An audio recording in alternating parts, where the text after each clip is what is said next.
Successful Saturday for AFC Telford United. They've beaten Guiseley 2-0 in Vanarama National League North this afternoon.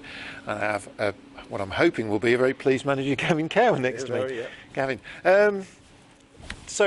nice to get back-to-back wins for the first time this season in the league. And what's sort of your feelings after today's game? Yeah, no, just very happy with the players. Obviously, the game plan in which we've been working on in the week was come to fruition. I thought players deserve all the credit for going across the white line and putting in a performance that was well deserving of a victory.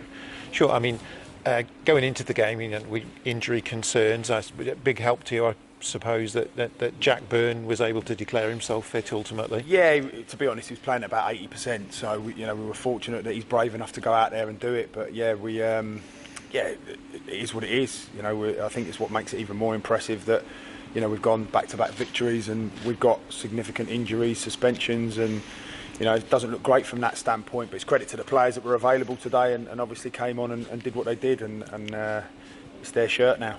Sure, and I suppose with an injury as well, I can imagine that probably would have been added to the concern with the tackle on Jack that led to the red card. Absolutely, I'm surprised he got up. To be fair, I don't think the lads completely intended to go over the top, but yeah, it ends up being a bad one. He goes in quite late, and obviously, unfortunately, he gets himself sent off. I wasn't overly close enough to see whether it was a sending off, but it looked it from where we were. But Ratty's just a bit of ice on his shin now, and he's thankfully he's all right. Sure. So goalless at half time.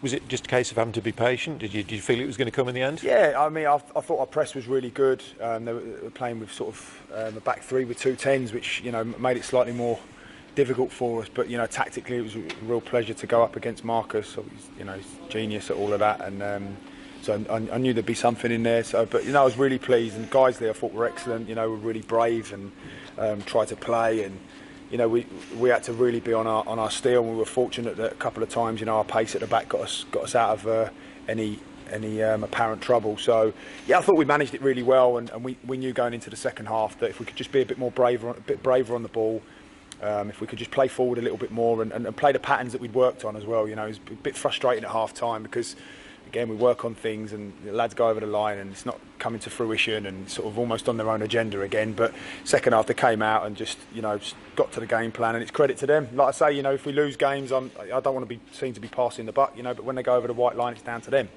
And invariably, if they do what we're asking, we end up coming out with points, and most of the time that's 3 points. So we're reminded of them of that at half time, and credit to them. They go over the white line, and it's the credit is them. We can only give them the information and the guidance that we can, and they put it into practice, and that's what happens. But again, you face another team like Guiseley who are seemingly down the bottom. We're so early at the moment; they're not a team that are going to be down there. I wouldn't have thought with that level of play. I thought they were excellent at times, but we were just we were quite wise to it, which was nice. Nice to get a clean sheet out of that as well, and obviously part of that was Zach Lilly, who got the opening goal for you as well, and another good performance from him. Yeah, absolutely. I think my only thing with Zach is we talk a lot about consistency, and we've got Ross and Meps to come back and Shane to come back, so he knows he's playing for his shirt. But if he keeps playing like that, they're going to do well to get it back off him. But again, I think the Gloucester game, which I didn't think was a 4-1 game, I thought Zach was excellent in that. I thought all of the defence were, which is a little bit of a contradiction because there was 4 goals conceded. But actually, I thought Zach was brilliant in that game as well. So it's 4 games for him now where he's put in a high level of performance, but he knows that being a centre half, that's what you have to do. And if he can keep those consistent levels, then it's going to be hard to get the shirt off him, and he knows what he's got to do. So he's a very strong-minded young man, and I think he knows what he's got to do, and he's just got to see it through. But all the attributes are there. Nice to see Jordan Davies get off the mark as well from the penalty spot.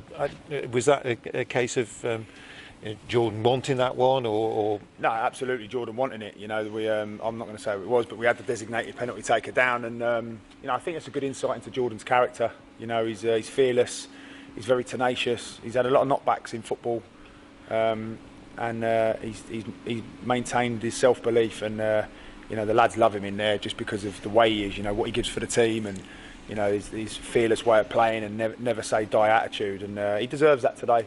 I'm really pleased for him, and I think there'll be more to come if he maintains again not just that physical output, but that psychological output as well that he brings to us. So no, it's good, and he's fortunate. He's got people like Aaron Williams and Matthew Barnes-Homer and Jason Oswell around him who are pushing him, but also talking to him an awful lot. A little bit like Zach, really. I mean, he's so fortunate to have someone like Theo next to him who can just continuously talk to him, and that's a massive part for us, is improving our communication all over the pitch. You know, I was someone who had a lot of verbal diarrhea on the pitch, and not a lot of it was good information, but you know, I would communicate an awful lot. But I think, you know, successful teams have a lot of players who are very vocal, and you know, we had a lot of that on the pitch today. That was very noticeable, I felt. 2 wins out of 2. Obviously now the aim is to make that 3 wins out of 3 against Hereford on Tuesday, but another challenge. Yeah, I mean, you've seen this league already. What are we, 11 games in now? And you've seen the league. I mean, look, we've had Chorley come here.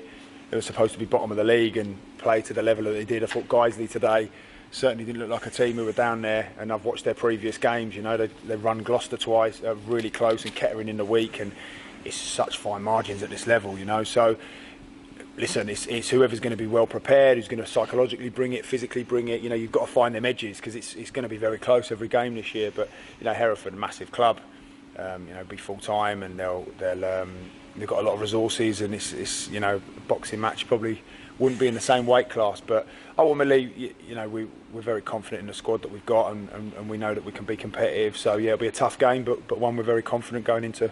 Okay, that's great. Thanks for your time, Cheers, Gavin. Rich. Cheers. Thank you. Cheers.